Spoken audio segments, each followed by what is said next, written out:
Bueno, pues buenas tardes y bienvenidos a este acto de clausura del primer encuentro de jóvenes y compromiso cívico que organiza el Centro de Estudios, Formación y Análisis Social del CEU. En lo que es esta primera edición, ¿no?, que ha versado sobre aquello que desde los medios de comunicación, la sociedad civil y la educación tanto luchamos, y es contra esa corrección política y la cancelación de la libertad. Y que hoy vamos a centrar en la cuestión de España y el orgullo que sentimos por nuestra nación. Es para nosotros Gonzalo Altozano, director del programa de la Alternativa, del nuevo canal de televisión 7NN, y para mí, Patricia Sanz, periodista del debate. Bueno, pues un placer estar aquí con todos vosotros y bueno, cedo la palabra a mi compañero. Muchas gracias, Patricia, y muchas gracias a vosotros, seáis quienes seáis, porque desde aquí solamente vemos sombras. Nosotros nos veis, pero nosotros duramente por los focos. No sé vosotros, pero yo estoy maravillado. No sabía que los castillos medievales eran así por dentro, con todos estos adelantos. Vamos a mantener un coloquio que se titula España orgullosos de nuestra historia, y el comité organizador del coloquio, que somos Patricia y yo, habíamos pensado si no tendríamos que haber añadido unos puntos suspensivos y haber añadido no. Orgullosos de nuestra historia o no. No se escucha. Espera, no se escucha. Hazte así. No se escucha nada. Ahora sí que se escucha. Ahora. ¿No se me ha escuchado nada o se me ha escuchado algo? Desde España. Sí. Desde España. Bueno, estaba diciendo que el tema de la ponencia es España, orgullosos de nuestra historia, a lo que nosotros añadimos un o no. Porque queremos que esto sea un coloquio y queremos preguntar a nuestros contertulios. No queríamos dar por hecho que ellos estuviesen orgullosos de nuestra historia, probablemente lo estén, pero de toda la historia de España, de una parte de la historia de España, de unos episodios sí, de unos episodios no. Bueno, va a ser una de las primeras cuestiones que vamos a tratar. Anunciamos que al final del coloquio estaba previsto que tomase la palabra Jaime Mayor Oreja, actualmente presidente de la plataforma europea One of Us y miembro de la plataforma NEOS, pero a última hora ha excusado su asistencia, cosa que lamentamos mucho porque nos hubiese gustado contar con él hoy aquí. Sí que ha confirmado y sí que está aquí con nosotros Juan García Gallardo, de quien Santiago Abascal pronosticó hace poco que se le estaba poniendo cara de vicepresidente.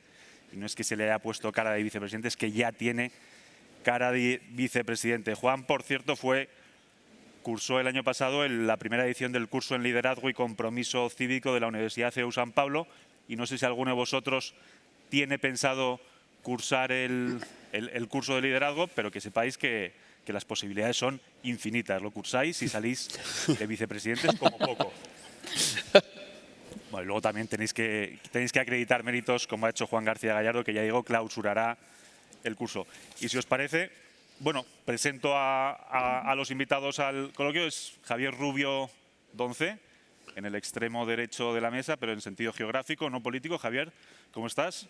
Muy bien, Fundador. fenomenal. Muchas gracias. Habla un poco porque ¿Se no me sé si oye? te oye bien. Sí, se me oye. Javier es fundador de Academia Play, que es el canal de divulgación histórica número 1 de YouTube en lengua hispana. ¿Cuántos suscriptores? Pues estamos camino de los 3 millones de suscriptores ya. 3 millones. Eso significa que la historia, la de España y no solamente la de España, interesa. Interesa, así es.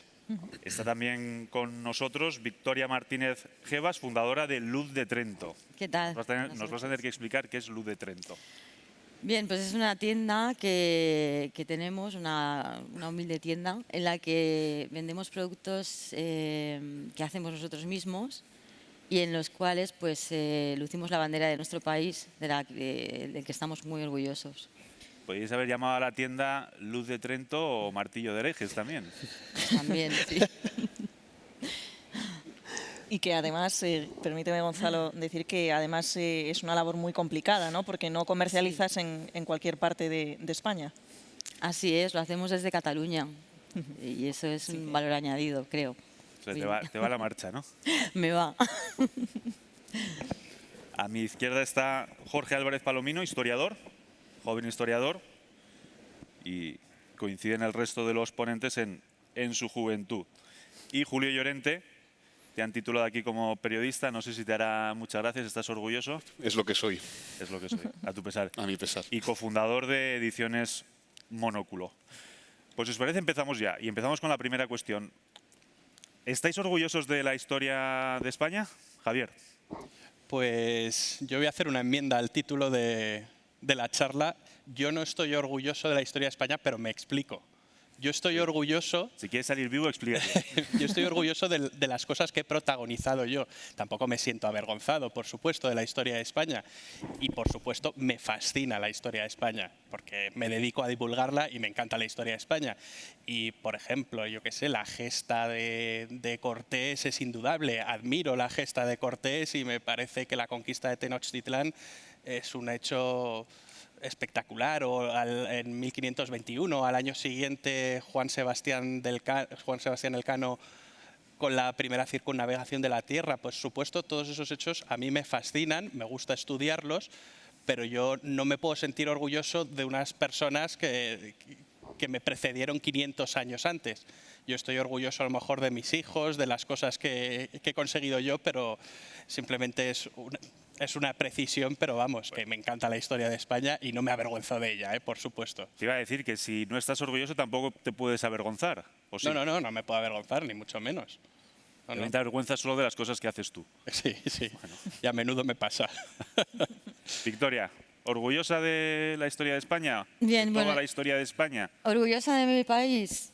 Sí, con matices. Por ejemplo, estoy orgullosa de mi bandera, de las costumbres. No estoy orgullosa, no siempre, por ejemplo, no estoy orgullosa, perdón, estoy un poquito nerviosa. Bueno, tranquilízate.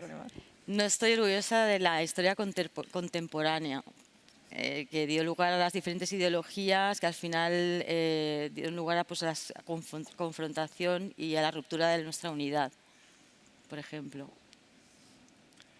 Jorge, ya sabes la pregunta. Yo creo que sí. Además, meto ya un poco de debate, enmendando un poquito lo que dice Javier. Yo sí me siento orgulloso de nuestra historia, que ya me habría gustado protagonizarla a mí, ojalá.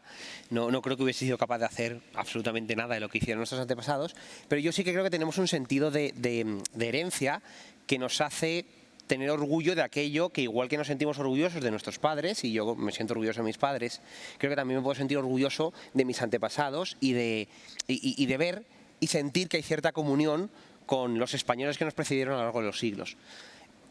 Esto implica que también tenemos cierta comunión para lo malo, sin duda. Entonces, el punto de avergonzarse habría que verlo, pero el punto de orgullo yo creo que también. Y en general, más luces que sombras, seguramente sí. Yo querría hacer una enmienda a Javier y luego una enmienda al título del coloquio. La enmienda a Javier, cuando hablaba, recordaba una frase de Chesterton que dice que el único orgullo verdaderamente condenable es ese del hombre que tiene algo de lo que de verdad enorgullecerse. Con lo cual, y los orgullos inocuos son esos que sentimos por cosas en las que no hay de por medio ningún mérito propio. El orgullo por cosas de las que sí tenemos que enorgullecernos porque hemos participado en ellas, es un orgullo que lleva la altivez, quizá la soberbia, como matiz. Después no estoy cómodo con el título del coloquio por dos motivos. El primero es porque me parece que la pregunta si estamos orgullosos o no de nuestra historia es estéril, porque... No, en este caso no es una pregunta, es una afirmación. Es una afirmación, pues la afirmación es estéril. ¿Por qué? Porque sea nuestra historia digna de orgullo o no lo sea, nuestra actitud hacia la patria debe ser siempre la misma, es el amor. Quiero decir, no se trata de a nuestra madre es imperfecta. Pero sea cual sea la patria. Sí, el amor, sea cual sea la patria, claro. Es un amor incondicional. Tú, por el hecho de haber nacido en una comunidad, tienes que amarla. Pero amarla no significa bendecir todo lo que hace, sino desear su bien y trabajar por alcanzarlo. Entonces sí, creo que la palabra orgullo es peligrosa. Creo que más que enorgullecernos de nuestra historia debemos admirarla. El orgullo creo que nos aboca a la autocomplacencia, siempre o generalmente se siente contra alguien. La admiración en cambio nos eleva. Nosotros reconocemos algo bueno en el pasado y por haber reconocido algo bueno en el pasado, en nuestros ancestros, deseamos emularles y eso nos hace mejores. Yo preferiría que admirásemos mi pasado a que nos enorgulleciésemos de él. Cambiamos la cartelería del Congreso y lo titulamos Admirados por nuestra historia. Estaría mucho mejor. Que también. Y bueno, la siguiente cuestión sobre la que queríamos conocer vuestra opinión es si se puede juzgar la historia de un país, en este caso de España, con criterios del presente. ¿Qué opináis? Porque se dice muchas veces en un sentido y en otro, en el sentido de afirmación de la patria y en otro sentido más de negación de la patria, lo de no, es que no se puede juzgar la historia con... ¿Se puede o no se puede? Yo creo que ¿Tú puedes juzgar la Reconquista con criterios del presente? Eso es hacer presente. La Inquisición... No se puede. La historia hay ¿Incluso que... momentos más presentes, más cercanos al presente? Bueno, los momentos actuales claro que los puedes juzgar, pero y acabarán siendo historia, pero si te vas a la Edad Media, si no te pones las gafas de la Edad Media, no puedes entender esa sociedad, no puedes entender sus valores, no puedes entender sus motivaciones. Yo creo que juzgar y intentar apuntalar nuestros prejuicios del presente mirando el pasado al final es algo tramposo. Entonces yo creo que eso no lo hace ningún historiador, eso es hacer presentismo.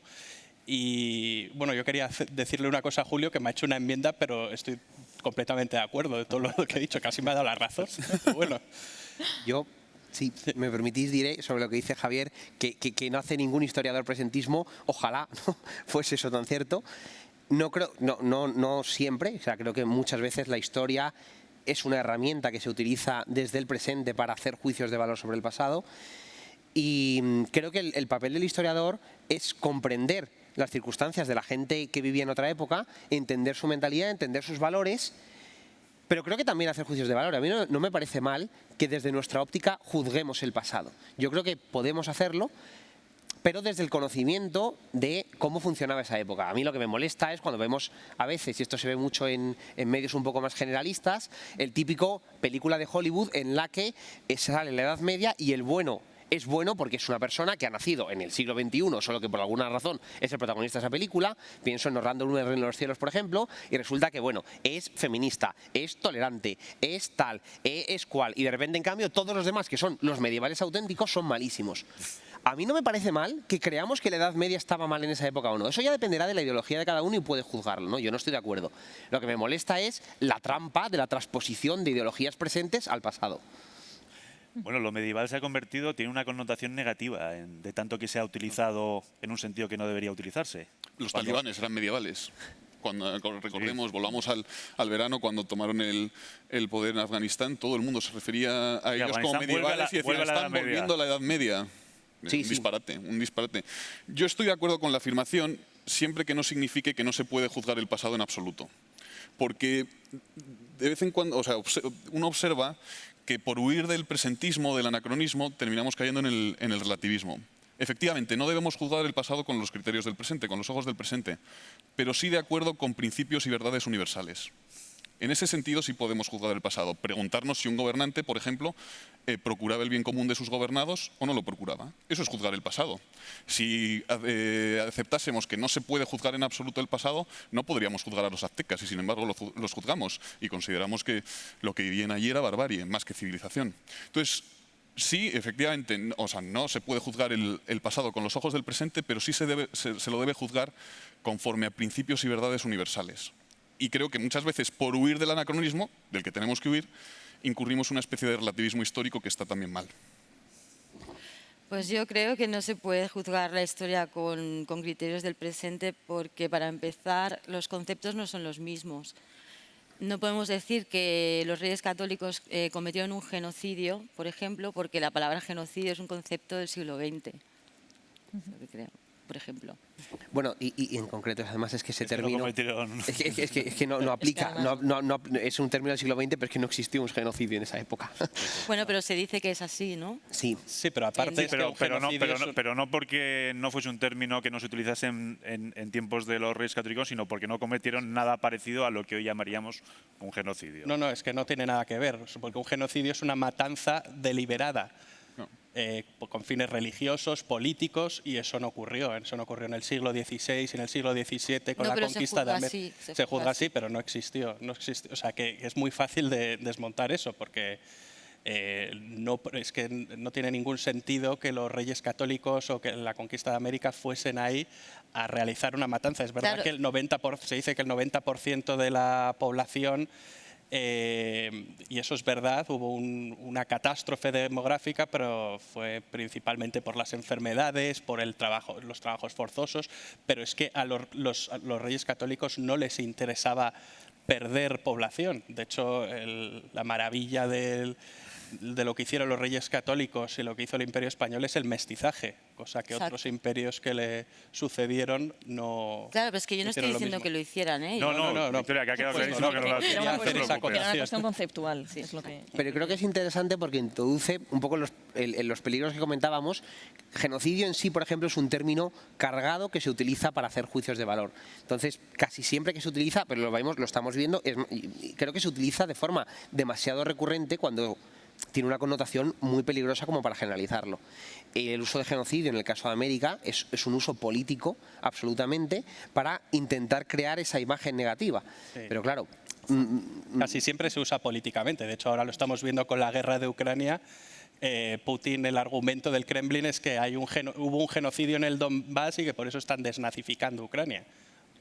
Y a su vez se dice que Rusia está haciendo un genocidio en Ucrania. Es decir, son palabras cargadas que hay que utilizar lo menos posible. Sí. Bueno, salvo cuando realmente ocurren, ¿no? Que a veces ocurren, como en la Vendée. O en Armenia. Y de eso no habla nadie. Quiero volver al título del encuentro, más que al título, al espíritu detrás del título. No deja de ser un acto, iba a decir, de afirmación patriótica, no es exactamente así, pero sí es un acto en el que, orgullosos de nuestra historia, ¿creéis que hay otro país, no ya de nuestro alrededor, sino cualquier otro país del mundo, en el que se dedique tanto tiempo a preguntarse por el ser de ese país? ¿No estamos con España a cuestas todo el tiempo? ¿No tendríamos que sentirnos españoles tranquilamente y ya está? ¿O es una especie de maldición que estamos siempre, existe España, no existe España, España qué es? España todavía no hay una definición, es un enigma histórico, como decía Sánchez Albornoz, es un problema. ¿Pasa esto en todos los países, Javier, o solamente aquí en España? Yo creo que en mayor o menor medida ocurre en todos los países, pero es verdad que aquí en España eso que dices es muy acusado. Y tiene su fundamento también. España, antes de ser una nación política, fue un imperio. Y fue el imperio más poderoso del mundo. Y ese imperio se desmoronó en muchas repúblicas. Y otro de los pedazos fue España. Entonces, con el desmembramiento del imperio, el regeneracionismo, lo que hizo los escritores, los autores regeneracionistas, Costa y tal, empezaron a tener una visión negativa y a hacerse un montón de preguntas, Ortega y Gasset, filósofos, escritores, y desde entonces todo el rato se ha dado vueltas a eso de que es el ser español, eso que hablaba Sánchez Albornoz, y yo creo que es verdad que le hemos dado demasiadas vueltas y me parece un ejercicio bastante peligroso. O sea que la mal llamada generación del 98 tendríamos que estudiarla con un espíritu crítico, ¿no? Sí, desde luego. Yo no creo que haya otro país que haya sufrido la lacra de la leyenda negra como España. Creo que incluso desde dentro, cuando hay otros países que incluso las conquistas las han llevado a cabo de una manera más sangrienta, ¿no? Tenemos el ejemplo de América del Norte, en donde, bueno, realmente no quedó ni un autóctono allí. Entonces, bueno, creo que sí que España ha sufrido en mayor medida esta lacra. ¿Y crees que podemos hablar de una excepcionalidad histórica? ¿Que España en este sentido es diferente? Sí, porque bueno, España junto con Roma, ¿no? Llevó una lucha sobre todo religiosa, ¿no? Y creo que los demás países intentaron parar esto. Y bueno, y todos estaban contra España, ¿verdad? Sí, yo estoy muy de acuerdo y creo que está bien explicado el problema que tiene España, y es unas circunstancias históricas raras en el sentido de que pocos países han subido tanto y tan rápido. Hay que tener en cuenta que España se unifica y automáticamente se convierte en imperio, o sea, de golpe. No hay un proceso de asimilar la idea de patria y de crear una... No, automáticamente, según se está creando el germen de lo que es España, aparece un continente entero nuevo. Y automáticamente se conquista la península italiana casi de cabeza y se empieza a guerrear por Europa entera. Y durante 300 años se crea esa idea de un imperio y luego cae. Y nos encontramos con una situación que es extraña y que no ha pasado a muchos países en la historia, y es la de ¿ahora qué hacemos? Después de un fracaso histórico que, sin paliativos, es un fracaso histórico. Le pasa a Polonia, por ejemplo, es un país que tiene una situación parecida a la nuestra, creó un imperio gigantesco y desapareció prácticamente después, pero no hay muchos más. No hay muchos más países que se hayan encontrado en una situación. Entonces es normal que haya cierto complejo de autoflagelación, de decir qué hemos hecho mal en la historia para que esto nos pasase.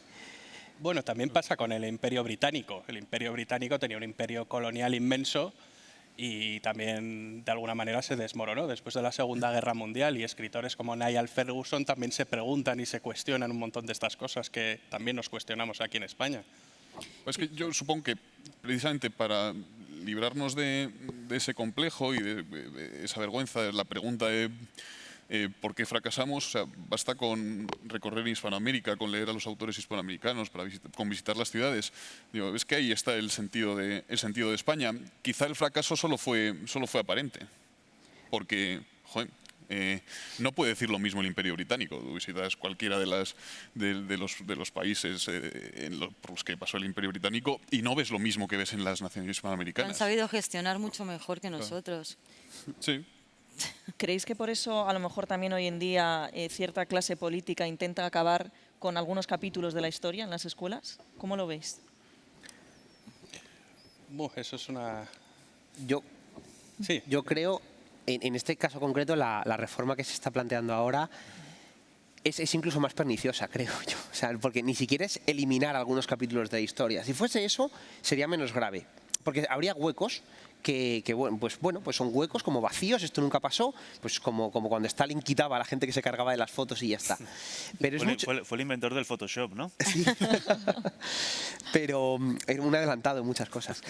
Pero creo que es mucho más grave porque el planteamiento que se está haciendo ahora, de hecho, que es la famosa reforma de ni siquiera contar la historia de forma cronológica, lineal, es contar la historia en bloques temáticos, que claro, ¿y quién fija los temas? Este es el problema, porque si dices que la historia cronológica es como una cosa muy antigua, es muy viejuna, ¿no? El contar todo. Entonces vamos a fijar temas, pero claro, uno luego hace el desglose de temas y claro, que resulta que los temas son la historia de la desigualdad en España. Otro bloque es la lucha por las libertades civiles. Claro, en el momento en el que la historia deja de ser una progresión de lo que deja de ser historia, ya no es una generación hace algo, la alega a la siguiente, ahora ya de repente es, aquí hay una serie de problemas, en la que hay unos buenos, hay unos malos, vamos a ver cómo los buenos ganan a los malos en cada uno de estos problemas y qué queda por hacer. Entonces, me parece que ese nuevo planteamiento es peligrosísimo, porque ya no se está dando historia para que la gente sienta orgullosa de una identidad, se está dando historia para que la gente entienda que hay una serie de conflictos políticos en los cuales el gobierno es el bueno siempre, claro. Yo, como dice Jorge, lo de los bloques temáticos y lo del quitar la cronología, es verdad que es un poco disparatado, pero eso lo leímos el otro día en El Mundo, pero de hecho es que hay 4 cursos en eso. En los 3 primeros sí que se ve edad antigua, prehistoria, edad antigua, luego edad media, edad moderna, y en el tercer curso edad contemporánea. Sí se ve en un orden cronológico, pero en el cuarto te meten todo ese mejunje ideológico del PSOE, que al final es pues eso,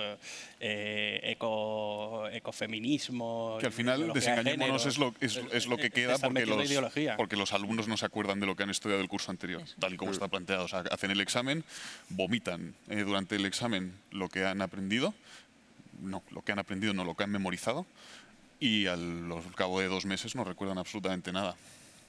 De hecho, y yo luego creo que hay un problema que es la dependencia del sistema educativo, o sea, es colateral, no tenía directamente, pero la dependencia del sistema educativo con respecto al mercado de trabajo. Eso está haciendo que se deje de estudiar historia seriamente, que se deje de estudiar filosofía, porque no, o sea, que le aporta al mercado laboral un historiador o un filósofo. Eso también es grave. O sea, hay un descuido de las asignaturas humanísticas precisamente por eso, porque hay una preocupación excesiva porque los alumnos o los graduados estén preparados para desenvolverse en el mercado laboral. Y es un tema colateral, pero también es importantísimo. Y además, Victoria, por ejemplo, en la región, ¿no?, donde tienes tu marca, con esta sentencia, ¿no?, del Tribunal Superior de Justicia catalán, donde ni siquiera las clases se van a poder respetar en Tenemos- español, ¿cómo está afectando? Sí, yo tengo 2 hijas. Una tiene 9 añitos y la otra tiene 11.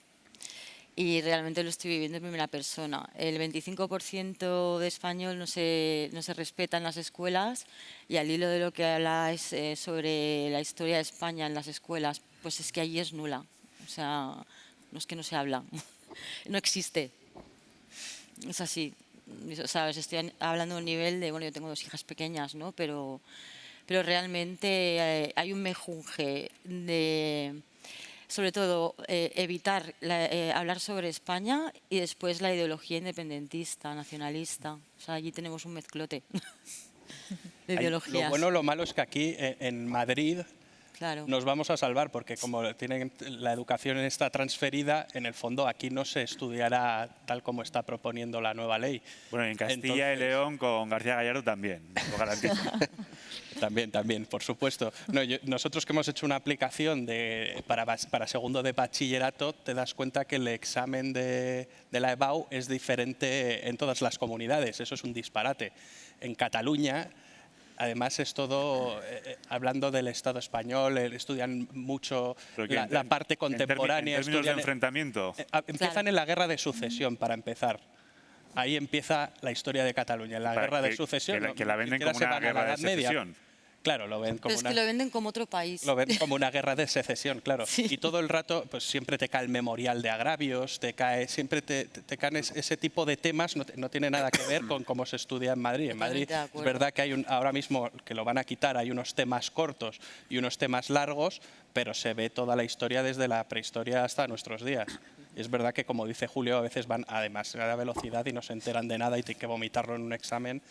Y no sé si es bueno o malo acortar, pero desde luego no puedes quitar a los Austrias, no puedes quitar el reino visigodo de Toledo, no puedes quitar a los reyes católicos, la conquista Y luego américa, están las saltas una intenciones serie con de- que se hace, que son puramente ideológicas, pues, Exacto. para que los alumnos aprendan mejor y puedan memorizar. O sea, es simplemente Lo por explican, motivos pero de ideológicos. otra manera. Claro.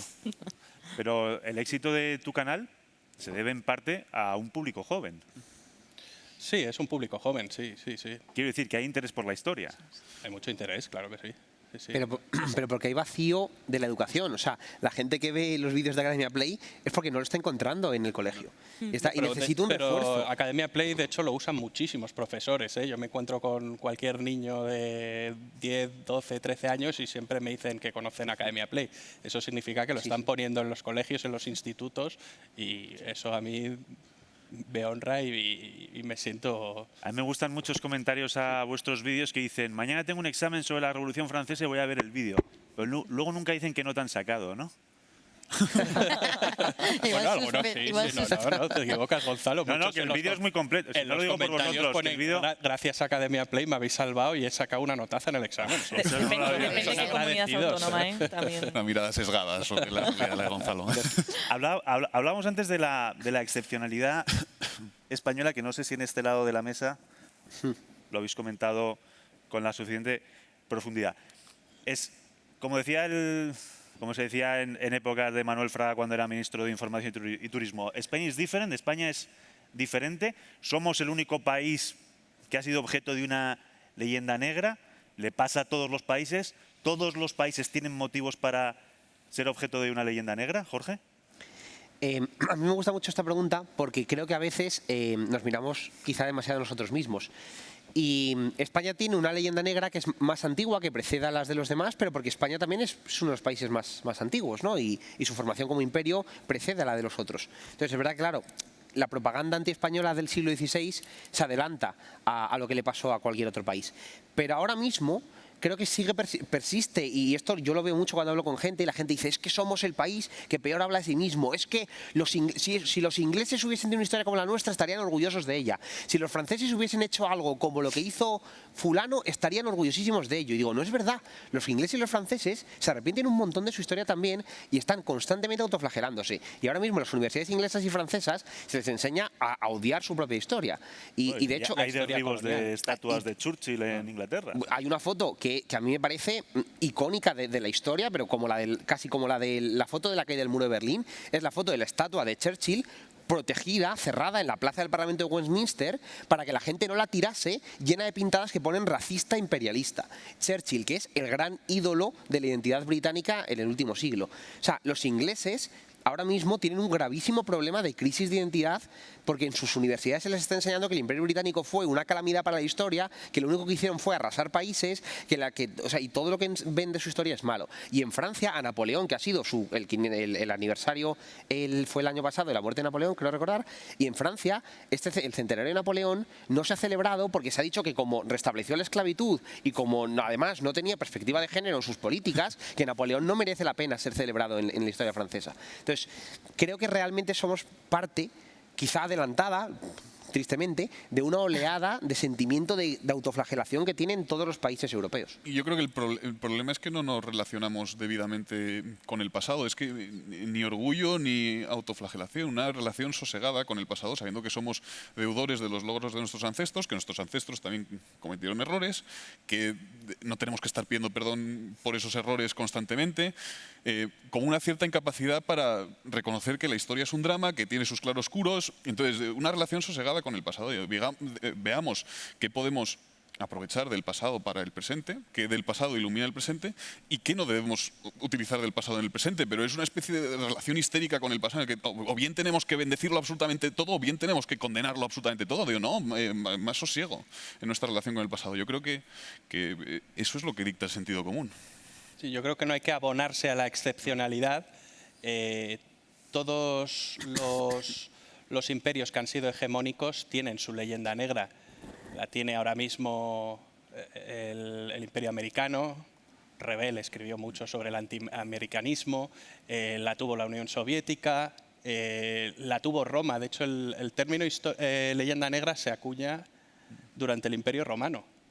O sea, que no es un término que se acuñe, que lo acuñe Juderías, bueno, que ni siquiera fue Juderías, fue unos años antes cuando se acuñó, pero todos los imperios hegemónicos acaban teniendo su leyenda negra, y no hay que abonarse a la excepcionalidad, porque España es un país muy parecido y muy homologable a muchos países europeos de su entorno.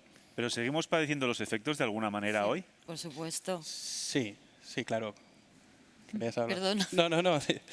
Yo quería decir que, por ejemplo, ayer Zelensky en el Parlamento holandés dijo que Felipe II era un genocida, ¿no? Un tirano o algo así, ¿no? Tirano. Entonces, No dijo Felipe II, ¿eh?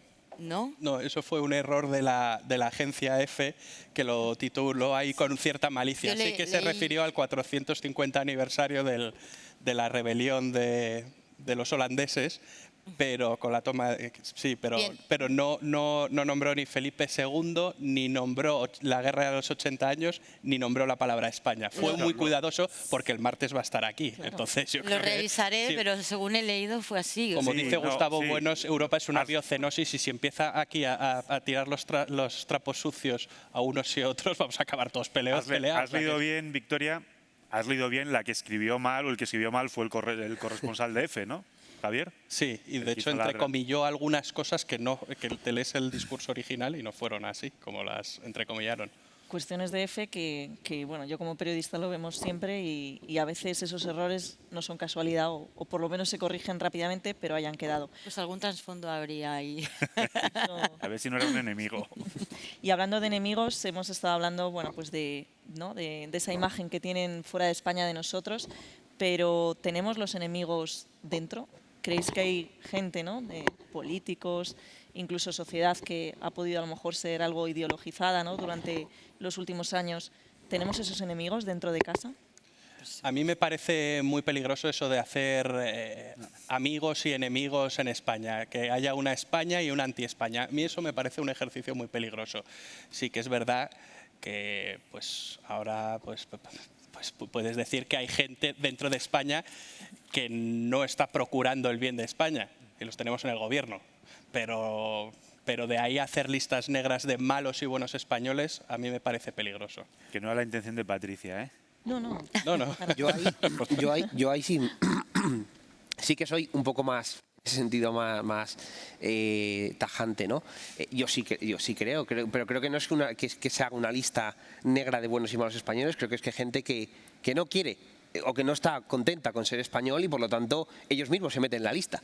Entonces Yo creo, Jorge, que si le preguntas a Gabriel Rufián si se considera enemigo de España, te dice que sí. Claro, probablemente. Entonces, y lo que es peor, porque todavía dentro de los, o sea, en los nacionalistas entiendo que ellos tienen su propia narrativa. Cobra de España, pero...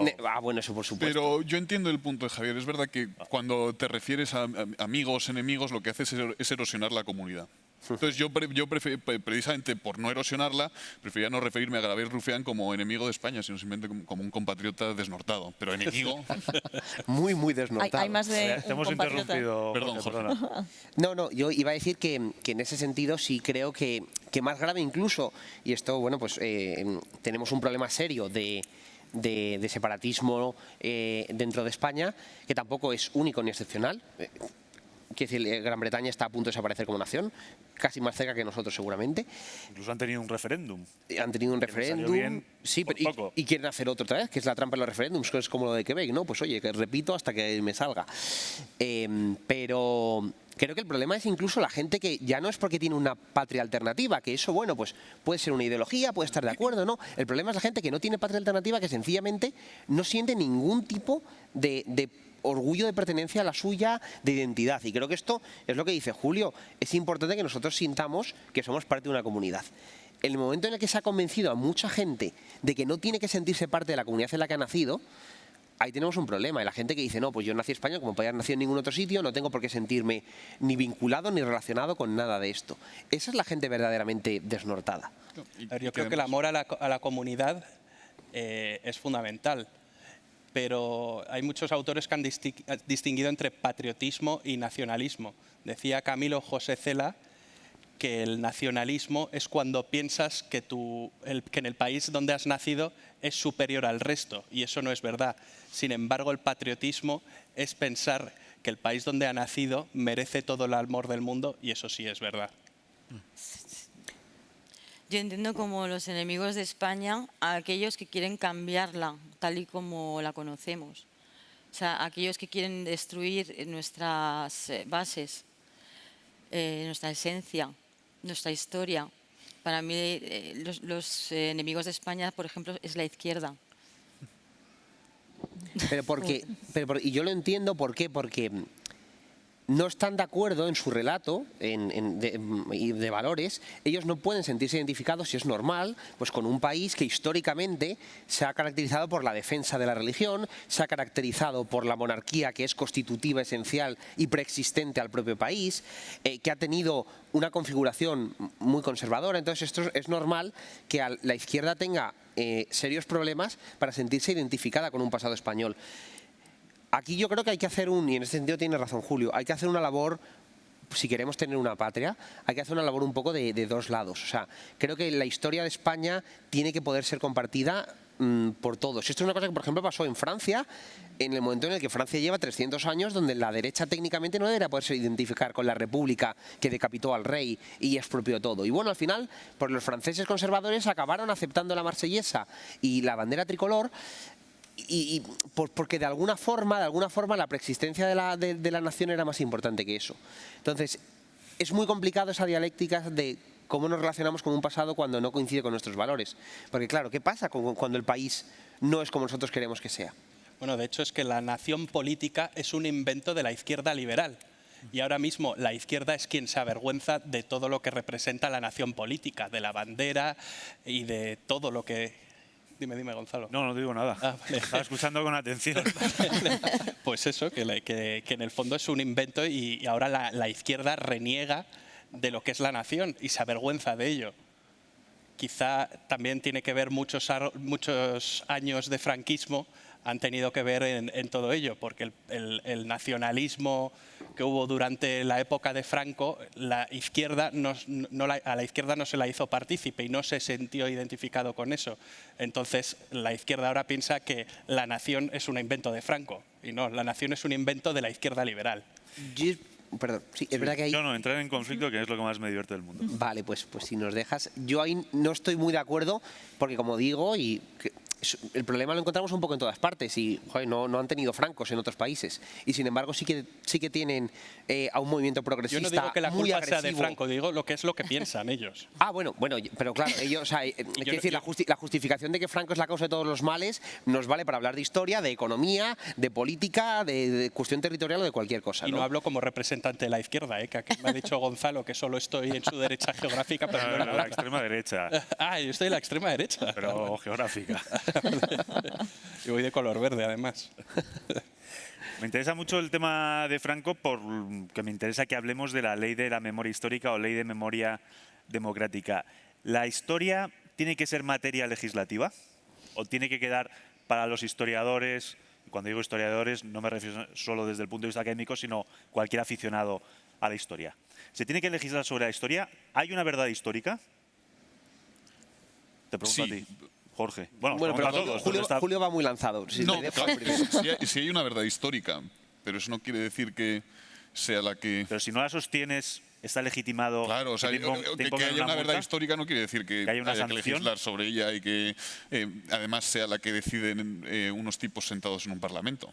Hay una verdad histórica y por supuesto, nunca, o sea, ningún hombre la va a conocer plenamente. Si se puede acercar, más o menos.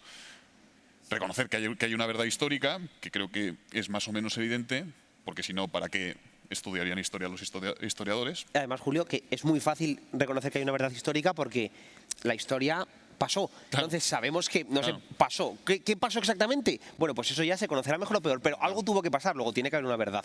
Eso, a diferencia de otras materias, en historia, seguro existe la verdad. Pues es que esto tiene más que ver con ideología que con verdad. O sea, se trata de provocar una serie de cambios sociales y no de acercarse con cierta apertura a la verdad histórica. Es provocar cambios sociales. Se utiliza la historia para alterar la realidad social. Pero yo creo que Gonzalo también lo que quería preguntaros es cómo se configura, ¿no? Legislativamente, con la ley a la mano. Al fin y al cabo, las personas se tienen que sentar y decidir qué materias estudian los niños en las escuelas. ¿Cuál sería la fórmula? Bueno, yo quería precisar, estábamos hablando de la ley de memoria histórica. La ley de memoria histórica, ahora llamada democrática, me parece un absoluto disparate, porque la memoria siempre es individual. Hay muchas memorias. La historia está compuesta de relatos y reliquias, como decía Gustavo Bueno. Y esos relatos son un conjunto de memorias que nos ayudan a entender la historia, son fundamentales, pero también hay que contrastarlo con otra serie de datos para hacer un buen relato histórico y cada uno tiene su relato histórico y no se puede imponer uno. Eso es lo que es un disparate absoluto. Y por supuesto yo estoy con Julio que la verdad existe, yo no soy ningún relativista y creo que en buena manera todos los historiadores intentan acercarse a la verdad. Cada uno lo hace de una manera, pero no se puede unificar solo un relato. Pero en ese intento de acercarte a la verdad sean múltiples versiones. Claro. Sí, y eso es lo bueno y lo rico de la historia. Pero claro, la ley de la memoria histórica te está cancelando, ahora que se habla tanto de cultura de la cancelación, y este congreso va de eso, te cancela autores como Ricardo de la Cierva, como Luis Suárez, como la Fundación Franco, no es un autor, es un organismo. Cancelarán también todo lo que no sea de izquierdas. Con un aporte documental importantísimo, la de la Fundación Franco, y te lo quieren ilegalizar como si fuese Herri Batasuna. Sí, al final solo nos quedará Ángel Viñas y poco más, y Julián Casanova. Pero Hugh Preston, sí. Yo veo la ley de memoria histórica como una herramienta propagandística para hacerse propaganda de sí mismos, por ejemplo. Y a mí eso me parece muy importante porque creo que a veces no parece como que la memoria histórica no nos afecta tanto. Es como, a diferencia de otras políticas, esto a nuestra vida privada, pues oye, nos puede parecer fatal, qué vergüenza que el gobierno sea tan partidista, pero bueno, pues en mi vida privada yo realmente sigo mi día a día y no pasa nada. Y luego, pues, y en el desarrollo de la vida actual en España, ¿qué más va a dar, no? Que se diga esto o lo otro de Franco, si al final Franco murió hace mucho tiempo. Yo creo que hay una herramienta... Murió hace mucho tiempo, pero nunca está más presente que ahora. Yo creo que soy el mayor de la mesa y os puedo decir que cuando yo era pequeño no se hablaba de Franco y estaba el cadáver más o menos reciente, porque yo tenía... cuando yo nací había muerto hace un año y cuando yo estaba en el colegio tenía 6, estaba muy reciente. No se hablaba tanto de Franco como se hablaba cuando vosotros teníais 6, 7 años. Y esto sí es una anomalía histórica. Eso sí que es una anomalía histórica. Sí es una anomalía histórica porque en España ha habido muchos hombres fuertes que han cambiado la historia de España, como lo fue Franco. Es decir, pero a la muerte de Espartero, a la caída de la salida del poder de Espartero, no hubo casi 50 años de hablar de Espartero constantemente y hacer políticas pro contra Espartero. Es decir, cuando acabó Godoy, durante 4 o 5 años se habló de que si Godoy había sido bueno o malo y luego todo el mundo se olvidó de Godoy. En Francia, Napoleón dejó el poder en 1815 y en 1830 los franceses estaban completamente a otras cosas y ya no había bonapartistas locos ni había una serie de políticas de qué hacemos con la memoria de Napoleón Bonaparte. Es sorprendente como una figura que es importante, pero es decir, comparado con figuras inmensas en la historia de España, la figura de Franco ha sido una figura trascendental, pero no la más importante de la historia de España, ha tenido probablemente el legado más duradero de todos. Has dicho, Franco, hombre fuerte, creo que tienes que explicar a qué se refiere un historiador cuando habla de un hombre fuerte, porque si hay un corresponsal de la agencia EFE aquí, probablemente diga que has dicho que Franco estaba a cachas. No, quiero decir, creo que fuerte en el sentido de que hacía CrossFit, se ve, cualquiera que haya visto una foto de Franco ve que no. Bueno, ¿no? de joven está en bastante buena forma, que fue el general más joven de Europa, pero este es otro tema. Hombre fuerte, ¿qué es un hombre fuerte? Un hombre fuerte eso en política, en historia. Se utiliza mucho en historia el término y además son esas personas que tienen la capacidad de con su liderazgo y con su carisma cambiar el giro de la historia y verdaderamente representar una etapa. Y de hecho en el lenguaje, en lengua española tenemos una palabra que es caudillo. Y esto no se lo inventó Franco. El caudillo, mucho antes que Franco, habían sido los generales decimonónicos españoles, pero por ejemplo es Simón Bolívar, que es un caudillo, o es San Martín en Argentina, que es otro caudillo. Ahora tenemos un fraudillo, no sé si es un hombre fuerte. Más fuerte que Franco está, físicamente. Sí. Bueno, lo de generalísimo, creo recordar que eso sí se lo puso él, ¿no? Ese lo cargo, puso él, pero... que nos lo confirme el historiador. Queríamos también, y Gonzalo oportunamente se ha acordado, porque si no se nos iba a pasar por completo, saber si el público... Lo que pasa es que nos lo vais a tener que decir nosotros porque no vemos nada. No vemos nada. No sé si hay alguna pregunta del público. ¿Alguna observación o algo que queráis decir? Fernando Nistal, nos vas a tener que ayudar tú. Que no sabemos dónde estás. Un poco a viva voz, ¿no? Hola, ¿qué tal? ¿Se me oye? Perfectamente. Muchas gracias a todos. Soy Mariona Gumpert. Sería una pregunta lanzada a todos, pero igual en especial a Javier. Yo estudio filosofía, ¿no? Entonces, hay áreas como la física en la que llega un momento en que los físicos están realmente dejando de hacer física y están haciendo metafísica, ¿no? Dicen si Dios existe, si no existe, y creen que todavía están en el área de la física. La pregunta ¿es posible que ocurra esto mismo con el área de la historia? Te he oído a ti hablar, Javier, de Gustavo Bueno. Me quiere sonar, mi memoria es muy mala, que eres amigo de Pedro Insua, ¿es posible? Entonces has dicho, España no se configura como nación hasta los Reyes Católicos. Él está trabajando en que realmente es posible que ocurriera antes y lo puede hacer precisamente porque nación es un concepto filosófico. También muchas de las cosas que habéis dicho las habéis interpretado como en términos utilitarios y no haciendo también a conceptos filosóficos. Por ejemplo, ¿por qué en América no hubo genocidio o como lo queráis llamar? Era por un concepto filosófico de la cultura que había detrás, de que eran católicos, de que eran hijos de Dios, no los podían matar. Otra cosa es lo que luego pudieran hacer, pero oficialmente no podían matarlos, ¿no? Entonces, la pregunta es, ¿hasta qué punto a veces en las áreas de humanidades vamos cada uno por nuestro lado y no nos apoyamos a la hora de comprender bien y tener más presente el todo, ¿no? Y hasta qué punto estamos descuidando las humanidades y que eso nos ayude a saber dónde estamos situados? A ver, lo de la nueva ley es un disparate y en el borrador de la ley que yo lo leí mete en mano en todas las asignaturas y en la de historia, por supuesto, meten mucha mano. O sea, si imagínate en una asignatura como matemáticas se estudia con perspectiva de género, imagínate lo que harán con la historia. Pues todo se estudia bajo el prisma de la ideología del PSOE. Entonces es la ley más ideológica que ha habido de todas las leyes de educación en España. Es un absoluto disparate. En cuanto a lo de nación, yo no estoy de acuerdo con Pedro. Él creo que en su nuevo libro, que todavía no ha sacado, ubica ubica la nación, creo que con Alfonso X el Sabio, como si de repente ahí naciese la nación española, porque él ha descubierto una serie de...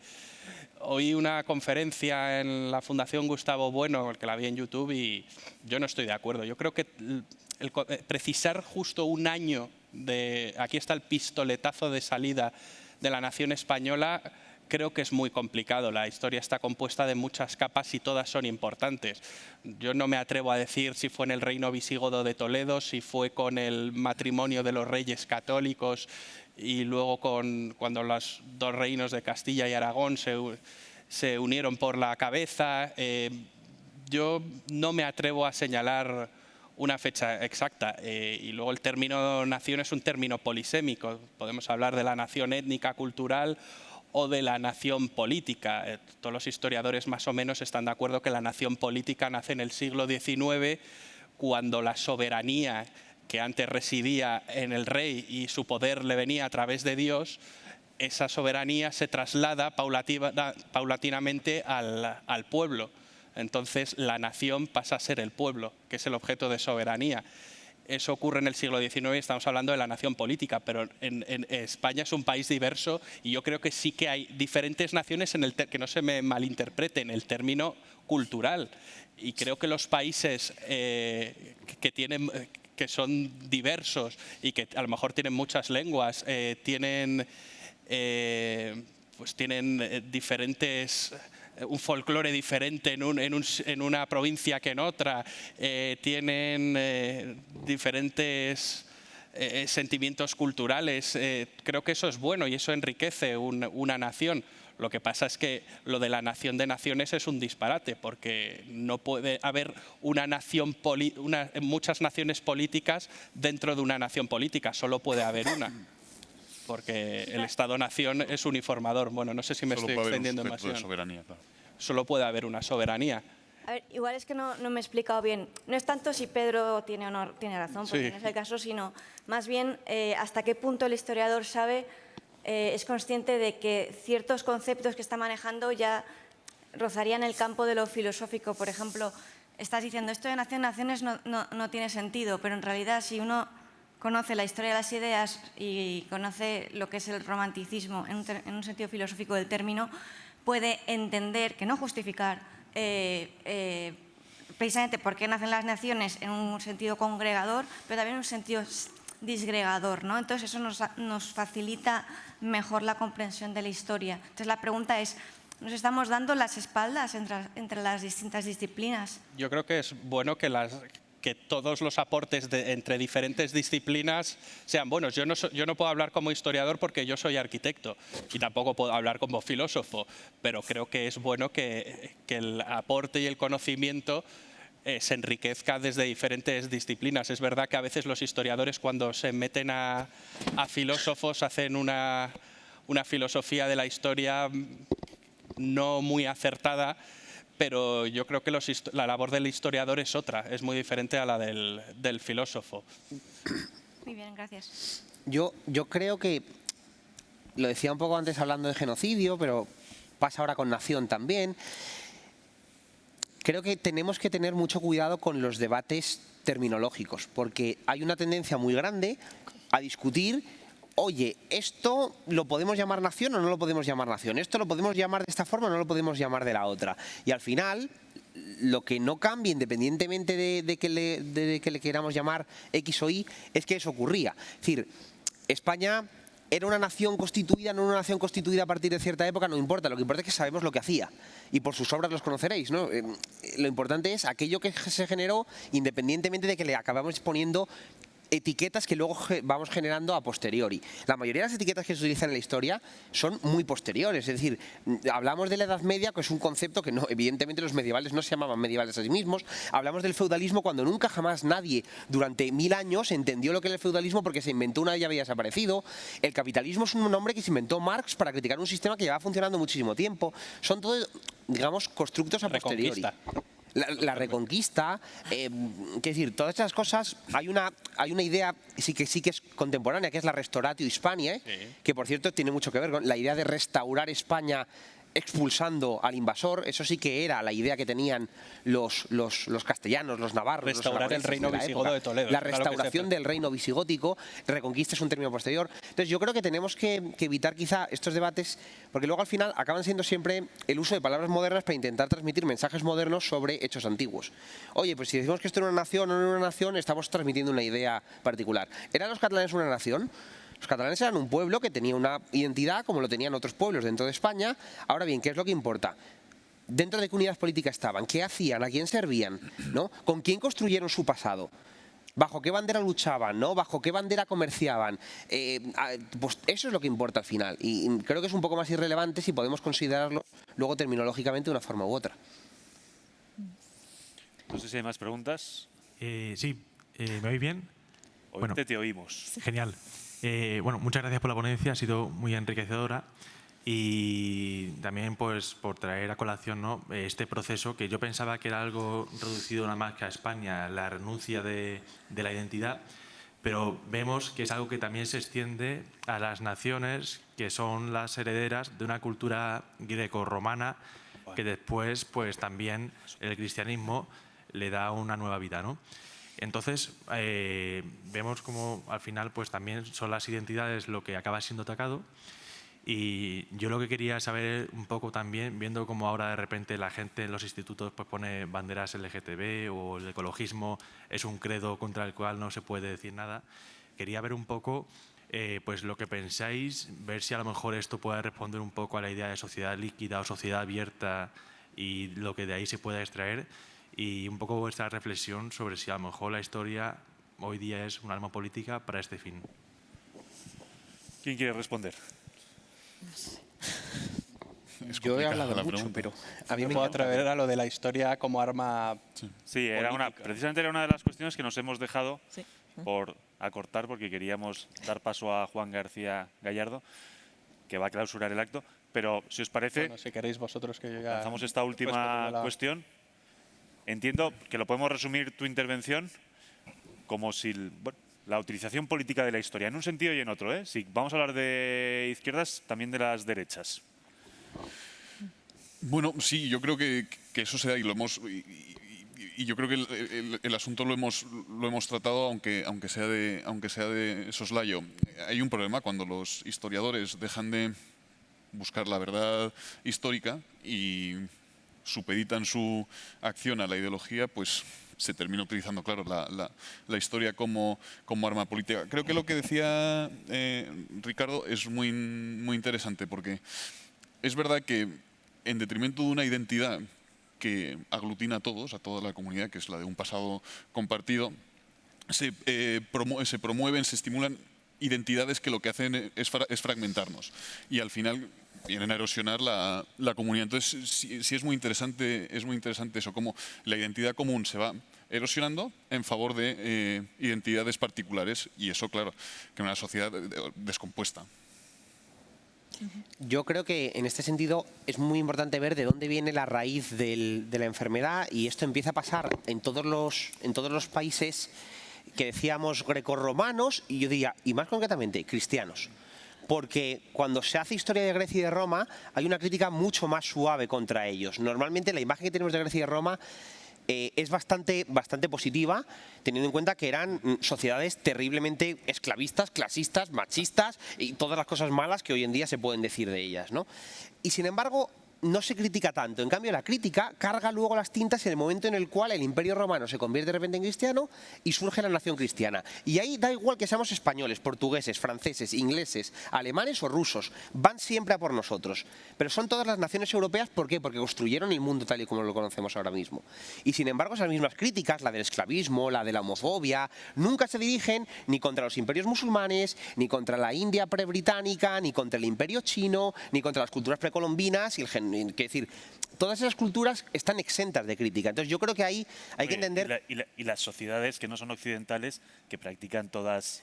Y sin embargo, no sé, de hecho, es que de verdad, hay un artículo de The Economist que decía por qué hay que reivindicar la herencia gay de la cultura islámica.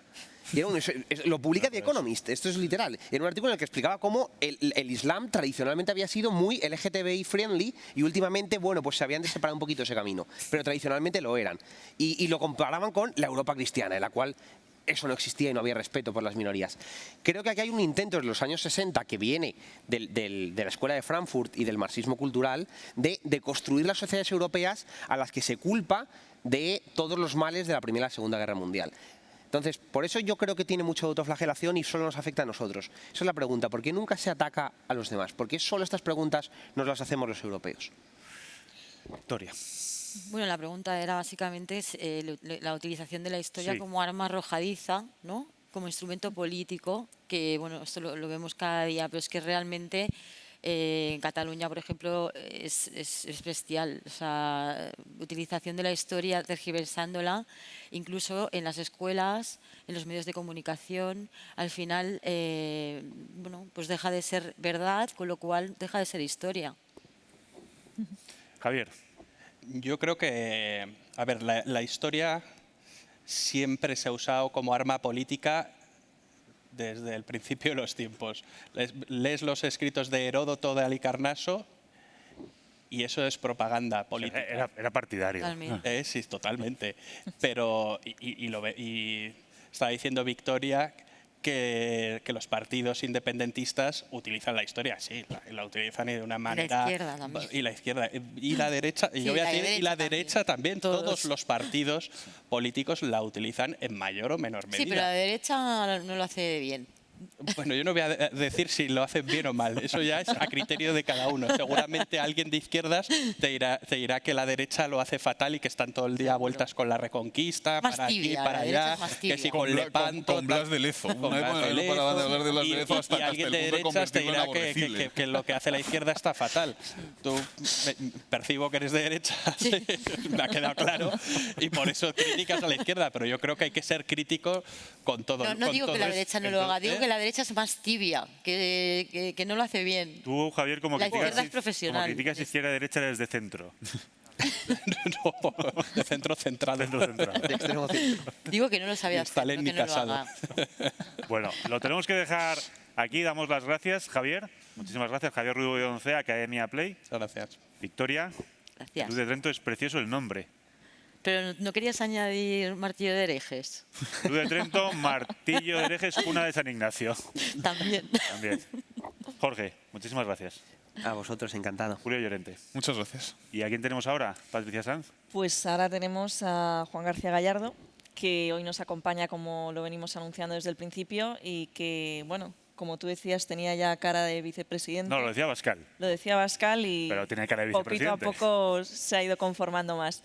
Así que nada, también dar por supuesto las gracias al público, a las autoridades presentes, a los profesores y animamos a Juan a que suba al estrado para bueno, pues ofrecernos su discurso de clausura.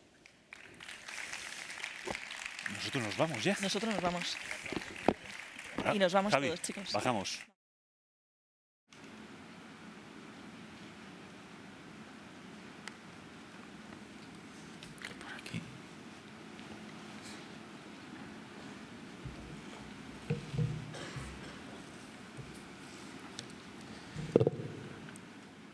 Bueno, pues muchas gracias por vuestra atención. No veo nada porque tengo los focos aquí, pero me siento muy honrado dirigiéndoos unas palabras. Yo hasta hace bien poco, bueno, mismamente en septiembre en el Escorial, estaba sentado ahí con todos vosotros aprendiendo, como lo he hecho durante esta tarde, porque la verdad es que el coloquio ha sido muy enriquecedor y el debate ha sido de mucha altura, debatiendo sobre conceptos, cuestiones filosóficas en las que yo no voy a ahondar porque los expertos lo han hecho de maravilla.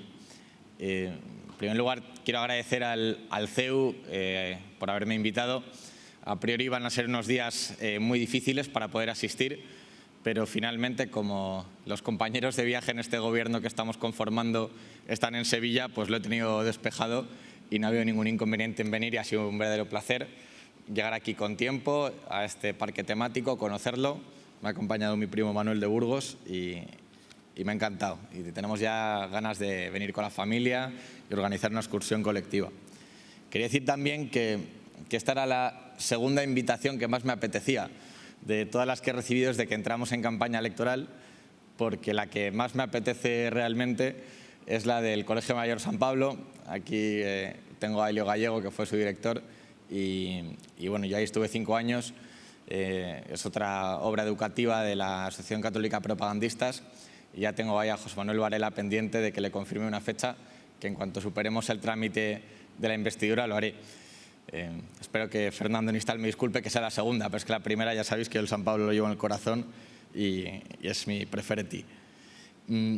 Quería empezar, bueno, también, antes de nada, porque si no se me va a olvidar, Gonzalo ha dicho que la asistencia al título de liderazgo y compromiso cívico era casi garantía de tener un acceso a un cargo público, y lo ha dicho así medio en broma, pero yo quiero de verdad dar las gracias sinceras e insistir, porque nunca lo sabré, ¿no? Pero porque al final uno mismo pues es la suma de muchas circunstancias, de muchas experiencias, pero sin lugar a dudas, sin la formación que tuve en el CEU, el último año en el título, pues con Elio, con magníficos profesores, no los voy a citar a todos, pero como Alejandro Rodríguez de la Peña, con la buena labor de Fernando, con el reconocimiento que supuso, aunque finalmente no la he podido aprovechar, la beca para poder ir a Washington, a la Heritage Foundation, pues nunca lo sabré, porque eso obviamente figuraba en mi currículum, y cuando lo tuve que mandar, cuando me lo pidieron, y fue valorado positivamente, entiendo, así que creo que es un buen comienzo para el título, y yo animo a persistir en esa línea. Yo, desde luego, hoy he aprendido mucho, pero muchas de estas cuestiones ya las habíamos aprendido en el CEU, esos sábados por la mañana, con el resto de compañeros, todo gente de máxima categoría y de una altura intelectual tremenda, y de los que también he aprendido mucho.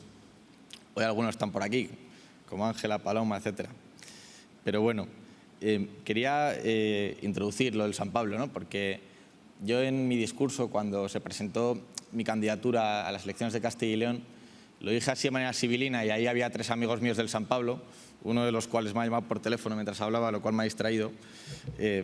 Y quise hacer un guiño que nadie se dio cuenta excepto ellos, citando una frase que está en la placa del Colegio Mayor. Sé que soy un poco pesado porque creo que en el título alguna vez lo dije, pero la voy a recordar. Que hice algo así como que el colegio fue fundado para formar hombres íntegros con capacidad de dirección y agudo sentido del bien común y la justicia social.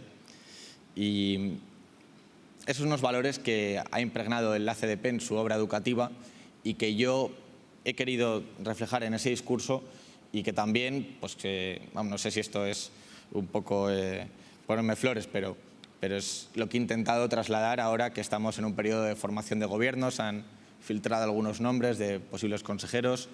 Formar un gobierno yo nunca me lo había planteado, ¿no? Porque yo estaba redactando demandas y yendo a juicio hasta hace 2 meses, pero es muy complicado, y yo he tenido en cuenta estas cosas, ¿no? Por un lado, hemos procurado buscar hombres íntegros. Creo que ese es el pretexto de todo, debe ser la base, lo primero que se debe mirar. Alguien que tenga una mirada limpia, alguien que no haya hecho ninguna burrada grave, no digo poner algún tuit desafortunado, sino algo efectivamente pues grave, y que tenga unos valores. Y aquí, pues hombre, no pedimos a nadie ningún tipo de credo, ni de que nos firme nada, ni que se tatúe las 100 medidas de Vox en la piel, pero sí pues que comparta el proyecto y que sepa cuáles son los valores y la dirección correcta que debemos seguir. Pero también es un criterio que hemos tenido en cuenta la capacidad de dirección. ¿Y cómo se tiene capacidad de dirección? Pues habiendo dirigido algo, ¿no? Si eso se aprende nadando, como nadar. Entonces hemos buscado gente con trayectoria profesional, en su mayoría independientes. Estamos conformando 3 consejerías. Una de ellas la de Cultura, otra Agricultura con Ganadería y Medio Rural, y también Empleo e Industria. Y los 3 puestos hemos buscado, por encima de la afiliación política, gente que de verdad tenga trayectoria profesional, que tenga experiencia en el área que va a tener que gestionar, y que sean independientes a la medida de lo posible. Leales al proyecto, porque tienen que tener, como es el tercer punto, agudo sentido del bien común y de la justicia social. Aquí ha habido algún debate que yo puedo compartir más o menos sobre quién se equivoca, a la izquierda o a la derecha. No sé, son conceptos muy difusos, ¿no? Eso daría para otra mesa, ¿no? Para otro coloquio. Pero efectivamente nosotros tenemos un proyecto, creemos que es el que España necesita, y es el tercer criterio que hemos tenido en cuenta ahora a la hora de seleccionar personal. Que sea gente pues, que se crea nuestro modelo de Estado, que crea nuestro modelo de sociedad, que sepa lo que nosotros queremos de la relación entre la empresa y el trabajador, etcétera, etcétera. En fin, hoy esto, bueno, lo he hecho así como preludio. Yo traía algunas, había preparado unas notas para comentar sobre la temática que nos ocupaba, que es España, orgullosos de nuestra historia. Yo la verdad es que voy a eludir esos temas de si es admiración, orgullo. Creo que lo importante es que exista ese sentimiento de adhesión al proyecto nacional. Igual que las personas, para poder emprender un proyecto vital, profesional o de cualquier índole, necesitan autoestima. Una nación no puede sobrevivir si no tiene orgullo o admiración por sí misma o bueno, conoce su propia historia. Los que me conocen y tienen guardado mi número de WhatsApp saben que yo desde hace muchos años tengo como estado del WhatsApp Historia Magistra Vitae. Y aunque yo no soy historiador y tampoco me gustaría fardar de que conozco mucho la historia, pues sí creo que si un país y una nación no conoce su historia, está condenado a repetirla, está condenado a ser esclavo de gente que la conozca mejor y la utilice en su contra. Y creo que efectivamente pues existen muchos motivos de orgullo, de admiración, y yo quería empezar, tenía a punto aquí el mestizaje, ¿no?, que se ha comentado en la mesa. Creo que es algo positivo y, bueno, pues para hacer esto un poco más ameno me estoy acordando en la rueda de prensa que dimos en cuanto firmamos el acuerdo tras la constitución de la Mesa de las Cortes de Castilla y León. Una de las primeras cosas que me preguntó, bueno, voy a decir un periodista, pero yo creo que es un activista político que se presenta como periodista y que dice ejercer el periodismo, me quiso preguntar pues, si yo creía que en Castilla y León iban a poder vivir bien las personas de color o algo así. Bueno, ya saben todos los estereotipos que se le han atribuido a Vox. Y yo le dije, pues, además yo creo que me lo puso a huevo, porque a mí realmente este tema no tengo ningún problema con ello. Le dije que yo tenía muy a gala, siendo de Burgos, que en mi ciudad existieran las leyes de Burgos, ¿no?, la que le inspiró en su día Isabel la Católica, firmó Fernando, creo que si no me equivoco, el 27 de diciembre del 1512. Claro, el tío se quedó pasmado porque dijo, oye, pues, joder, que el de Vox dice que reivindica el mestizaje y que reivindica esas leyes que trajeron los derechos humanos, que hicieron que los indios tuvieran su estatuto jurídico, que fueran ciudadanos de primera, como hijos de Dios todos de la misma nación. Y yo creo que hay que reivindicarlo, hay que hacer un ejercicio muy pedagógico de por qué no existe esa leyenda negra que se ha hablado como una gran lacra, ¿no? El mismo Zelensky, ¿no?, hay esa polémica sobre si dijo o no dijo. Bueno, yo creo que el hombre de buena fe quiso caer simpático en Holanda, cuando venga aquí dirá otra cosa, pero sí que es verdad que hay que hacer un ejercicio pedagógico muy grande explicando por qué España fue un imperio, por qué fue la mayor gesta civilizatoria de la historia de la humanidad y por eso hoy estamos aquí. Una de las preguntas que se han traído a colación durante el coloquio es si España es diferente, ¿no?, lo de si Spain is different, que creo que dijo Fraga, y yo creo que realmente lo fue. Estas leyes de Burgos, que, bueno, voy a hacer otro paréntesis, y es que antes estaba con mis compañeras de clase, con Paloma y Ángela, y se reían porque es que yo, la verdad es que tengo una tendencia irremediable a contar allá donde voy que soy de Burgos y que fui al San Pablo. O sea, lo traigo siempre hasta en la sopa, pero bueno, he venido aquí también a reivindicar la patria chica y estoy en ello, ¿no? Bueno, pues estas leyes de Burgos realmente fueron pioneras. O sea, hicieron que España sí fuera diferente. Creo que en alguna ocasión se ha dicho que qué hubiera pasado si la labor del Imperio Español hubiera sido como la que se hizo en Norteamérica por los ingleses o por los holandeses, ¿no? Creo que en materia histórica siempre es peligroso plantear hipótesis porque, claro, es debatir sobre algo que no ha sucedido, pero efectivamente, haciendo un estudio comparado de lo que hicieron unos y otros, pues España realmente sí fue diferente. Y en aquella época, cuando Colón llegó a América y pues, la encontró, ¿no? Hay distintas teorías, pero llegó allí, vio que no había empresas, empezaron a coger recursos naturales, ver cómo podían sacar un rédito económico a todo aquello, pues fueron los valores de la Iglesia y de la monarquía española de aquella época la que dijeron, oiga, Colón, frene, que esto no se hace de cualquier manera, que esto es España. En España, la monarquía española, se trata igual a un indio que a un español ibérico, y ahí yo creo que la Constitución de 1812, que reivindicaba los españoles de los dos hemisferios, pues recoge ese sentir nacional de por qué España sí que ha sido diferente, no ha sido un imperio más, no ha sido una nación colonizadora más y que tiene notas distintivas que yo creo que van muy unidas a su relación con la Iglesia Católica. Bueno, me van a permitir también que reivindique que la historia de España está enraizada con la historia de Castilla. Yo la historia que reivindico, y aquí me he apuntado porque me he acordado, yo voy a hacer esto ameno porque como se ha hecho un poco largo y se nos va a hacer tarde, pues bueno, por amenizar. Yo me acuerdo cuando fui a la entrevista a Es Radio con Federico Jiménez dos Santos, en la pausa, aparte de hacerme alguna broma con temas de que a ver si formaba una familia para impulsar la natalidad y estas cosas, yo le regañé a Federico, porque le dije, vamos, le regañé, ya me entendéis. A Federico es imposible regañarle, porque el hombre solo habla él. En fin. Y le dije, oye, Federico, tú ayer hablabas de que Castilla se creó en la frontera, pues luchando por la libertad, y no hablaste de mi pueblo, que es Covarrubias, que es donde tenemos el primer torreón defensivo de Castilla y demás. Y bueno, ahí hicimos un coloquio muy divertido, estuvimos comentando eso en la pausa publicitaria y quería recordarlo, porque efectivamente he visto que es otro de los títulos que ha tenido este fin de semana, que es pues también la lucha por la libertad, y eso está en el ADN de Castilla, que en esencia es pues España, ¿no? Se ha hablado mucho aquí de los ataques que hay a nuestra historia, si hay enemigos externos, internos. Bueno, efectivamente yo coincido que no sé si son enemigos, si son compatriotas desnortados, pero es evidente que hay un gobierno del Frente Popular que ha decidido atacar nuestra historia. Se habla mucho de la ley de memoria histórica y qué sentido puede tener. Bueno, la posición de Vox es de sobra conocida. Nosotros en el pacto de gobierno, en el tercer eje, me acuerdo porque es de memoria y como os podéis imaginar, pues fueron los más debatidos, incluimos expresamente que Vox no iba a estar en un gobierno que utilizara la historia para enfrentar y dividir a los españoles. Efectivamente, nosotros compartimos la conclusión a la que se ha llegado a la mesa de la historia no la hacen los legisladores, la historia no la hacen los políticos.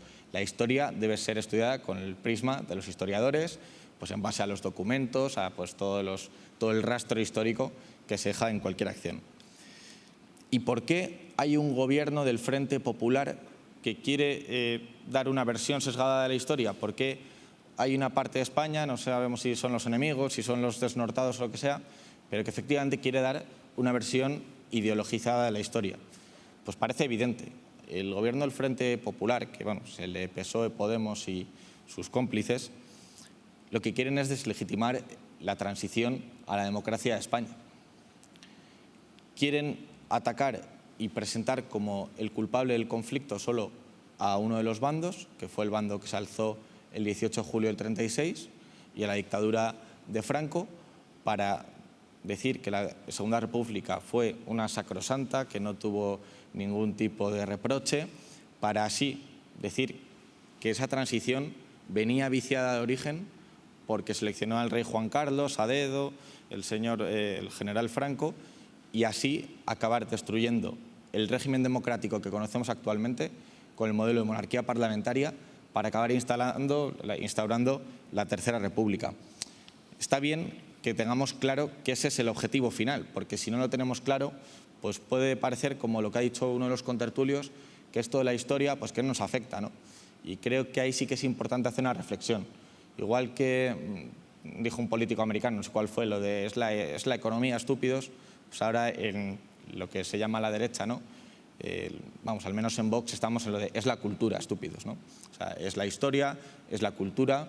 Si te rompen las bases por debajo de lo que es la historia, de lo que es el proyecto compartido, pues al final las naciones acaban enfrentadas y se destruyen. Voy a hacer una reflexión también. Yo creo que estas últimas medidas educativas que se han comentado en la mesa, pues efectivamente lo que tienden es a convertir a los alumnos en unos ignorantes, lo que tienden es a manipular a los jóvenes para que desconozcan su historia, y el objetivo último es que todos los jóvenes pues nos desentendamos del proyecto común, nos desentendamos de la sociedad y acabemos alienados, pues eso, cada uno en su casa, viendo Netflix, haciendo su vida, siendo pues lo que se ha venido llamando la derechita del Deloitte, para olvidarnos de nuestro proyecto común, que al final es lo que nos une y lo que nos protegen en tiempos difíciles. He dicho que hacer hipótesis siempre es arriesgado, pero con el camino que llevamos, o sea, voy a hacer una reflexión en alto, ¿no? Cada uno que lee su propia respuesta, y ahora que estamos viendo el horror en Ucrania de gente que tiene que pues, mandar a sus familias al exilio, ¿no? Pues que la estamos acogiendo en el resto de Europa y otros países, ¿creéis que con esta demonización que existe de España, de lo que ha sido la trayectoria nacional, de dónde venimos, eso, pues, el proyecto de romanización, la reconquista, el descubrimiento de América, pues todo lo posterior, bueno, lo que hemos vivido en el siglo XX, ¿creéis que habría muchos españoles que sin ser militares, sin estar en el ejército, si viviéramos una situación parecida de otro país invasor, irían al frente a luchar? ¿De verdad lo creéis? Al final, si te quitan esta autoestima colectiva, si te quitan esta adhesión al proyecto nacional, lo que consiguen es tener una nación débil, una sociedad débil y la van a hacer más vulnerable. Pero bueno, yo no me quiero extender, sí que me gustaría cerrar en positivo. Yo creo que en Vox tenemos muy claro cuál es el camino a seguir, que es presentar un proyecto nacional que una a todos. Creo que uno de los mejores ejemplos que tenemos de todo esto es el consejero de Cultura que hemos propuesto al Partido Popular, que es don Gonzalo Santonja, que es un catedrático, es un experto en lingüista, ha estado años en el Instituto Castilla y León de la Lengua, ha sido columnista del ABC y él es el mayor símbolo, ¿no?, de lo que debe ser España, que es el símbolo de la reconciliación. A un señor que militó en el Partido Comunista, que ha tenido que irse al exilio de España y ahora milita en Vox porque se adhiere al proyecto, porque está con las víctimas del terrorismo, porque ha visto que el Estado de las autonomías es un proyecto fracasado y que quiere dar un cambio. Y yo os animo efectivamente a disentir. Antes, viniendo para acá, he recordado una frase de Antonio Nebrija que decía: ¿qué castigo es este de no poder decir lo que verdaderamente siento, ¿no? Entonces, lo que no podemos es dejar ese rodillo ideológico a la izquierda, ¿no? Lo que se ha dicho, dejar que el PSOE lo siga haciendo así de bien y el resto de partidos políticos, y los que quizás con nuestros matices compartimos algunas cosas, pues dejarles manga ancha para que el resto hagan lo que les dé la gana. Yo creo que poco a poco está habiendo un cambio. Yo lo noto en la gente, cada vez hay menos complejos, en las propias redes sociales se ve que la gente es más valiente, la gente opina más a cara descubierta, la gente se calla menos en sus puestos de trabajo, en sus familias, y realmente hay debate. A mí me gustaría, y así lo hemos pactado, que el Gobierno de Castilla y León, que por cierto todavía no se ha conformado, porque a mí me llaman vicepresidente en todos lados, pero aún ni ha sido investido Alfonso Fernández Mañueco, ni yo he tomado posesión de nada, pero bueno, el caso es que me gustaría que ese Gobierno, que parece que vamos a formar pronto, sea pionero en empezar a darle la vuelta a la tortilla y empezar a recuperar esa cordura que es de no utilizar la historia para enfrentar a los españoles. Y bueno, simplemente como colofón para terminar, yo creo que soy ejemplo de muy pocas cosas, pero bueno, sí que es verdad que últimamente he tenido una experiencia personal brutal. En los últimos meses pues me involucré en el proyecto político de Vox. Yo no había hecho nunca una campaña electoral, nunca había hecho una entrevista mucho más política, una rueda de prensa, nunca había estado negociando un programa de gobierno y yo os animo a que todos vosotros, vamos, ahora una vez que he vivido todo esto, pues veo que se pueden cambiar cosas. Yo recuerdo, vamos, estoy acordándome de una conversación que tuvimos en el Escorial en septiembre, antes de irnos a tomar unas copas por el pueblo, en el que había una cierta sensación de frustración, ¿no? Como que estábamos, esto que se hace en los cuartos de los colegios mayores o en los grupos de amigos, estamos todo el día resolviendo España, ¿no? Todo el mundo tiene muy buenas ideas, todo el mundo habla cosas en los mismos círculos, nos retroalimentamos, pues estos foros están muy bien para la reflexión, ¿no? Pero yo os animo a que de verdad paséis a la acción. Yo recuerdo cuando tuve la primera entrevista con Fernando Nistal por Zoom. Yo ahí ni siquiera estaba afiliado al partido, aunque me quedaba muy poco, ya estaba muy caliente con el tema de la política y la verdad me quedaba poco para dar el paso, pero comentábamos esto y al final pues yo creo que algo que parece muy lejano, yo me afilié eso en mayo de 2020, pues justo cuando me matriculé en el título del CEU, y bueno, yo lo hice como un complemento, pues porque quería dar un paso al frente, quería influir de algún modo en un cambio que se veía muy lejano, pues en esa época de recorte de libertades, del estado de alarma, se veía que la economía iba peor, que toda la sociedad iba peor, las familias, pues la institución de la familia perdía prestigio. Y yo os animo a que de verdad os involucréis y que no os quedéis encerrados en los círculos, en vuestro estado de comodidad de las cosas, de vuestros trabajos, con vuestras retribuciones aseguradas, sin ese escarnio público. Realmente merece la pena. Si tenéis vocación política, yo os animo a que participéis, porque realmente es desde donde se pueden cambiar las cosas. Y acabo solo diciendo que a mí realmente me ha sorprendido. Yo me afilié, pero no tuve mucha participación, yo no estaba en gestoras, casi no iba a los Vivas 21 ni todas estas cosas que se hacían en el partido. Y para mí ha sido realmente sorprendente ver la cantidad de jóvenes con un talento tremendo, una categoría intelectual enorme, una formación, cada uno en su área. Pues hay técnicos, hay gente que de audiovisuales, hay gente que está en el think tank, elaborando ideas, preparando programas, hay gente que está en comunicación, y realmente es bonito ver cómo jóvenes de edades como las de los que podemos estar aquí, la mayoría de menos de 30 años, se involucran en política y están participando del cambio que yo espero que ahora traigamos en Castilla y León y que próximamente traigamos a España. Y para cualquier cosa que necesitéis, cualquier duda que tengáis, por supuesto, a través de Fernando o de Elio Gallego o de cualquiera de los profesores del título con los que mantengo buena relación, pues estoy a vuestra disposición. Muchas gracias.